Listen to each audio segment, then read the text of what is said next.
Allez, bonjour à tous, jeudi 30 janvier, j'espère que vous allez bien. Bitcoin 105 130 $ ce matin, Ethereum 3 190 $, et globalement, c'est l'ensemble du marché crypto qui repart un petit peu à la hausse.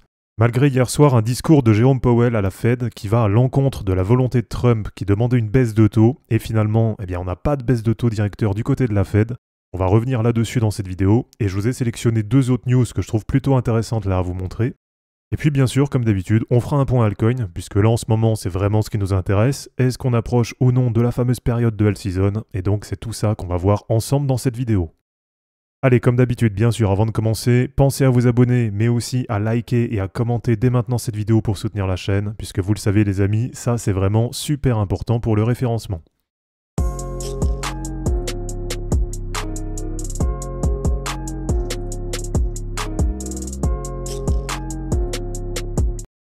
Alors 105 018 $ là actuellement sur Bitcoin, et globalement ça remonte bien sur l'ensemble du marché depuis à peu près hier fin d'après-midi. Et regardez, la structure en daily elle commence plutôt à être pas mal. Alors on va regarder ça après, on reviendra dessus pour faire l'analyse technique. Et déjà donc du côté de la Fed, on a notre ami Jérôme Powell qui s'exprimait hier en fin de journée, je crois que c'était 20h30 heure française. Et finalement, il n'y a pas de continuation de baisse de taux qui est annoncée de la part de la Fed. Alors que c'était ce que demandait le président Trump, qui voulait qu'on ait vraiment une continuation de baisse de taux. Et finalement, ça va à l'encontre de ça, et donc la Fed a décidé de stopper la série de baisses de taux directeurs. Et alors là, on nous dit qu'il y a une déception de la part des marchés financiers. Bon, nous, franchement, sur les cryptos, pour l'instant, ça va, on s'en sort bien, c'est plutôt pas mal. Et on voit que la remontée, elle a commencé à peu près à partir de lundi midi. Donc là, globalement, sur Bitcoin, c'est quand même plutôt propre. Et on voit que sur la journée d'hier, à partir d'à peu près 15-16 heures françaises, c'est pareil, c'est quand même bien parti à la hausse. Donc pour le moment, en tout cas à court terme, cette non-baisse de taux de la part de la Fed, nous, elle ne nous impacte pas côté crypto. Et donc pour l'historique, il y avait une première baisse de 50 points de base en septembre dernier. Ensuite, on avait une continuation avec une baisse un peu plus faible, cette fois-ci 25 points à deux reprises, donc une fois en novembre et une fois en décembre 2024. Et ce qui fait que les taux ont passé d'une fourchette qui était entre 5,25 et 5,5 à une fourchette qui est actuellement d'à peu près 4,25 à 4,5%. Donc pour l'instant, pas de continuation des baisses de taux. C'est un peu dommage puisque du côté des marchés financiers, ce qu'on aurait aimé, c'est que ça continue de baisser les taux du côté de la Fed. Et donc la prochaine réunion du FOMC, elle se tiendra les 18 et 19 mars 2025. Et donc on verra à ce moment-là si oui ou non la baisse des taux elle reprend, ce qui pourrait permettre de pousser tous les marchés à la hausse. Allez, deuxième news du jour, cette fois-ci c'est du côté d'AXSZ, qui va changer de nom pour devenir ElisaOS. Donc là, si je vous en parle rapidement, c'est juste pour vous prévenir, puisque j'ai parlé de cette crypto il y a quelques jours dans la vidéo dédiée sur les agents IA. Et puis troisième news du jour, c'est du côté du règlement MiCA, puisque ça y est, à peu près un mois après la mise en place du règlement, on a enfin les premières plateformes qui ont été agréées MiCA, avec Bitpanda, OKEx et Crypto.com, qui sont les trois premières en Europe à avoir obtenu la licence. Et donc à partir d'aujourd'hui, les trois plateformes peuvent s'adresser à l'ensemble des investisseurs de l'Union européenne, sans avoir à s'enregistrer dans chacun des États membres. Donc ça, souvenez-vous, c'est vraiment ce qui change avec le règlement MiCA, puisque à partir de maintenant, il suffit d'être enregistré dans l'un des pays membres de l'UE pour être en fait valide et pouvoir proposer des services à l'ensemble des pays de l'UE. Donc on a OKEx et Crypto.com qui ont obtenu leur licence à Malte, et on a Bitpanda qui s'est enregistré à travers la BaFin, qui est le gendarme financier allemand. Donc comme nous ici en France, on a l'AMF, en Allemagne ils ont la BaFin. Et donc on a maintenant trois plateformes qui sont autorisées à proposer des services crypto pour l'ensemble des habitants de l'UE. Et voilà, je sais pas ce que vous en pensez, en tout cas je trouve que ça va pas très vite, et c'est quand même dommage parce qu'on a besoin d'avoir d'autres plateformes autorisées. Donc on va voir si à partir d'aujourd'hui ça va accélérer un peu, mais en tout cas si ça va pas plus vite que ça, donc s'il n'y a pas plus de 3 agréments par mois, ça va mettre quand même un moment pour voir l'ensemble des plateformes être autorisées. Alors du côté du marché, donc comme on l'a vu, Bitcoin ça remonte plutôt bien actuellement. Donc là si je me mets sur du 4 heures, on a quand même une structure qui est plutôt pas mal. Et comme je vous l'ai partagé plusieurs fois là ces derniers jours, pour moi pour l'instant ça reste quand même bien positif. Et on a globalement Bitcoin qui range en dessous de son ATH. Donc on est loin quand même de la catastrophe qui était annoncée par certains.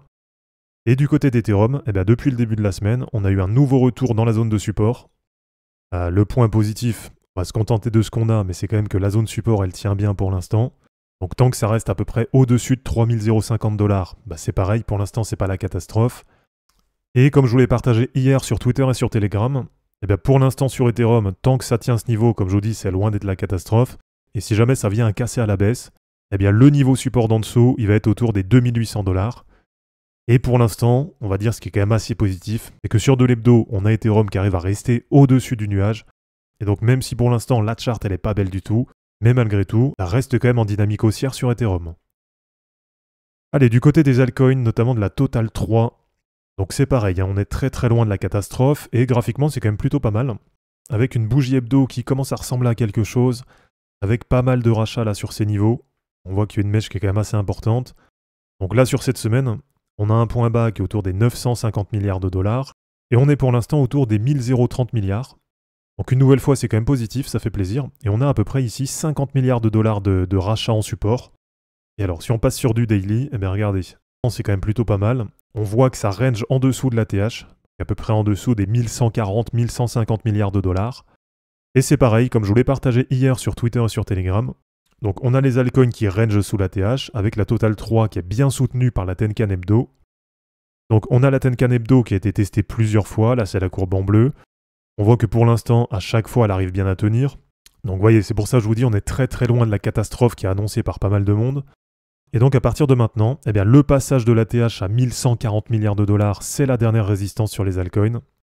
Et là, la résistance, on la voit bien, elle est très clairement définie, puisqu'on a la lagging span qui s'est arrêtée en plein dessus. Et donc il nous manque à peine 10% de hausse pour que tout s'envole sur les altcoins. Et je vise toujours la première quinzaine de février comme période pour avoir vraiment une envolée sur le marché. Alors après, ça ne veut pas dire que ça va se passer, mais en tout cas, si jamais sur la première quinzaine de février, on n'a pas du tout d'envolée sur le marché, eh bien dans ce cas-là, peut-être qu'il faudra s'adapter, peut-être qu'il faudra un peu revoir les plans. Mais en tout cas, pour l'instant, tant qu'on en est là, pour moi, ça reste positif. Je reste assez optimiste là pour la suite sur le marché. Et je vous rappelle que sur la Total 3, eh bien le premier objectif, pour moi, il est à peu près à 2300 milliards de dollars. Donc à partir de maintenant, je pense qu'on peut viser au minimum un x2,2 sur l'ensemble des altcoins. Voilà, vous me direz ce que vous en pensez, mais en tout cas, c'est une target qui me paraît totalement possible. Et pour terminer, je vous fais un point très rapide sur la chart de SUI.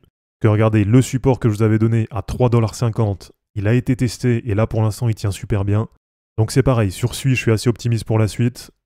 Et donc si on a bien une envolée du marché là qui se produit sur les prochaines semaines, eh bien, la prochaine résistance, elle va être à peu près à 5,60$. Et pour les deux prochains niveaux, eh bien, on aura un niveau intermédiaire que j'avais défini à 7$. Et puis ensuite, le niveau suivant, et qui sera probablement pour moi un gros niveau de prise de profit, ça va être aux alentours de 10,90$, donc à peu près 10,90$, 11$.